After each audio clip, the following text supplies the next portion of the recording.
लेकिन यहाँ एक सवाल और है सर कि जैसे आपने कहा कि उनके स्कूल में जो वो पैसा बनाने आए हैं और आपकी जो व्यवस्था है, आप बाई चॉइस टीचर हैं, लेकिन जहाँ तक स्कूल के माहौल का सवाल है, वहाँ स्टूडेंट्स के बीच में मैक्सिमम टाइम आप नहीं दे सकते हैं as a principal, as a owner of institute. आपके पास बहुत सारे काम हैं, मैक्सिमम टाइम टीचर्स रहते हैं, फैकल्टीज़ रहती हैं। तो क्या आपके यहाँ जो टीचर्स हैं वो सब वेल ट्रेंड हैं, सब इंग्लिश में बात करते हैं और बच्चों को अच्छा माहौल मिलता है? Yes, there's a line. One thing I would like to tell you here, that those who are expert in whatever field of life, surely they want to see it in each and every field of life the same thing. For example, राजा विक्रमादित्य पढ़े लिखे थे, विद्वान थे, तो उनके आसपास में विद्वानों का टोली रहता था। वही कुछ ऐसे राजा थे जो रात दिन शराब में, नशे में डूबे रहते थे, तो उनके आसपास वैसे लोग शराबी लोग रहते थे। बिल्कुल। So here I am a teacher by chance, not by choice. तो अब मसला क्या है कि if I am by choice, surely my teachers, I will hire them those who are interested for teaching, not for chance. तो मैं उन्हें regular interval of time में ट्रेन करते रहता हूँ। What to teach, how to teach, ये मेरा primary focus होता है कि what to teach, how to teach. At least I have to maintain the ratio of the class and teacher. उनके बीच का भी रेशियो मैं तय करता रहता हूँ। Even every day I just communicate to them. मैं रोज़ बात भी करता हूँ कि is there any problem that you face today, क्या ऐसा कोई प्रॉब्लम आया जिससे आपने फेस करी आज। So I make regular inquiry with them, और इस इंक्वायरी के अकॉर्डिंगली मैं फिर उन्हें सेटिस्फाई करने का मतलब कि if such very situations come in your class, if such chances are coming in your class, at least in what way you have to handle the case. तो ये भी मैं बताने का काम करता हूँ, because students are of different mind and different temperament. अब सवाल ये उठता है कि if different temperament of mind is there with the students and teacher is one, how to handle? Even sometimes this problem occurs that even guardians are not going to handle even their own son. One son they are not able to handle. Yes, sure. And how we are handling here at least 40 in one class, and 40 students of 40 different parents and 40 different categories that backgrounds are there. Yes. So here the question that we give them discipline. In absence of discipline, it will be difficult to handle the class. So now our main focus is to just give them discipline, and when they are following discipline, now they are bound to listen us everything. Even in each and every class there is a photograph that I would give you to just paste on the screen. मेरे हर class में एक screen लगा रहता है, उस पर लिखा हुआ है give me 5 in each class. Her class में जहाँ मेरा बोर्ड है उसके ऊपर मैंने पेस्ट करवा दिया है give me 5। It's a promise from the teachers. ये टीचर बच्चों से प्रॉमिस करता है कि बच्चों if you give me 5, I can give you best of education, I can give you best of teachings. तो क्या वो 5 चीजें हैं? The first, eyes looking. Now when they are sitting in my class, at least their sole duty is to just see me, nowhere else. उन्हें सिर्फ मुझे देखना है. This I teach them. Even this is the training for my teachers also. That if anybody is looking somewhere else, it means he is liable for punishment. So what I said?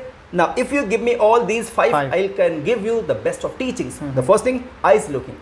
आपको सिर्फ मुझे देखना है, nowhere else. तो जो बच्चा 1 second के लिए भी मेरे आंखों से ओझल नहीं है, no disturbing idea will come to his mind. Because he is focusing me. बिल्कुल. And where there is focus, the result will always be positive. Second, ears listening. If they listen to me only, be sure my each and every word will print in their mind. They have no time to disturb, they have no time to listen something else. तो ये 5 promise में से पहला promise था, their eyes should just see me only, their ears should just listen to me only. Third, lips quiet. They are not to speak here, they are only here to listen. वो हमें सुनने आए हैं, हम उनकी बाद में सुनेंगे, but we are more expert, उनसे ज़्यादा होशियार हैं, तो हमसे उन्हें फ़ायदा लेना था. So they are here to just listen. When we will give them chance, then only they can speak, otherwise they are bound to listen to me. तो उनके लिप्स क्वाइट होने चाहिए. तो एक बार फिर से मैं काउंट कर दूं, आईज लुकिंग, उनकी आंखें सिर्फ मुझे देखनी थी, जी, उनके ईयर सिर्फ मुझे सुनने थे, उनके लिप्स क्वाइट होने चाहिए, means they have not to speak even a single word unless they are asked to do दो। Next, hands still. कुछ बच्चे क्या करते हैं, कुछ ऐसे वैसे करते रहते हैं, मतलब कुछ पेन ले लेते हैं, कुछ ऐसा, मतलब almost they are disturbing the class. So when their focus is not there, how do you think that our teaching will work on them? Our teaching cannot work on them unless they are paying attention. जी, And the last, their mind should be awake. If these 5 things are given in the class, be sure each and everything will work properly in them. तो इस principal से मैं कहता हूँ कि मैं बाकी स्कूलों से बिल्कुल डिफरेंट हूँ. Even all my teachers are doing the same and even my all students are just following the same that I are. ये 5 आपने जो रूल बताया, मैं कह सकता हूँ कि मुझे ऐसा लगता है कि इस तरह की व्यवस्था या इस तरह का विचार बहुत कम जगह होगा, हमने तो आज तक नहीं देखा है. दूसरा जो चीज़ अभी आपने बताई कि जो आपके टीचर्स हैं इंग्लिश मीडियम में, ख़ास तौर से बहुत सारे स्कूल ऐसे हैं जहाँ पे ऐसा होता है कि स्कूल तो इंग्लिश मीडियम है लेकिन जो टीचर्स हैं मीडियम, उनके कम्युनिकेशन का मीडियम वो इंग्लिश नहीं है. So then how can you say that the school is English medium? That is not possible. If the communication teachers are not talking in English, then that is not English medium, that is Hindi medium. So ये आपका कमाल का है कि जो आप लगातार monitor करते हैं, ऑब्जर्व करते हैं, स्टूडेंट्स को भी, टीचर्स को भी. ये कमाल की चीज़ है. आपका आइडियल कौन है? हाँ, इट्स अ डिफिकल्ट क्वेश्चन. जी. But from my side, I can say that I am the ideal of my own self. I am the ideal of my own self. मैं खुद का आइडियल हूँ. And even I ask everybody to be his own ideal. क्योंकि हर इंसान के अंदर एक चाहत होती है कि वो अपने आइडियल के जैसा बने. और दूसरा ये होता है कि वो अपने आइडियल को इम्प्रेस करने का काम करता है. तो अगर हमने खुद को आइडियल बनाया है, हम खुद को रेगुलर इम्प्रेस करने की कोशिश करेंगे.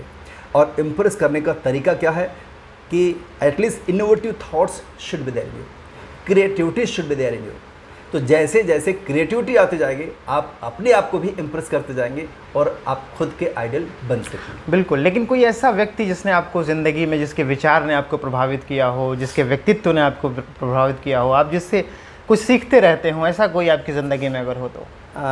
Yes, if the question is like this, अगर क्वेश्चन ऐसा है तो मैं कहूँगा कि everybody around me is my ideal, because I keep on learning. To whom I meet, be sure in a very short span of time, थोड़ा सा भी वक्त मिलता है उनसे मुझे बात करने के, तो उतने बात से भी मैं उनसे काफ़ी कुछ सीख लेता हूँ.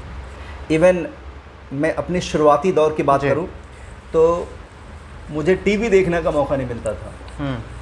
तो मैं टीवी देखता कब था? दोपहर के लंच के समय मुश्किल से 5-10 मिनट टीवी देखता था, और रात को डिनर के समय 5-10 मिनट का टीवी मैं देख पाता था. But I was giving hundreds of examples from movies.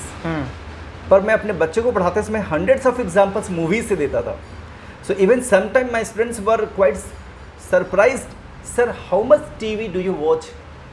आप इतनी examples लाते कहाँ से हैं? तो whenever I replied, I noticed that they were surprised.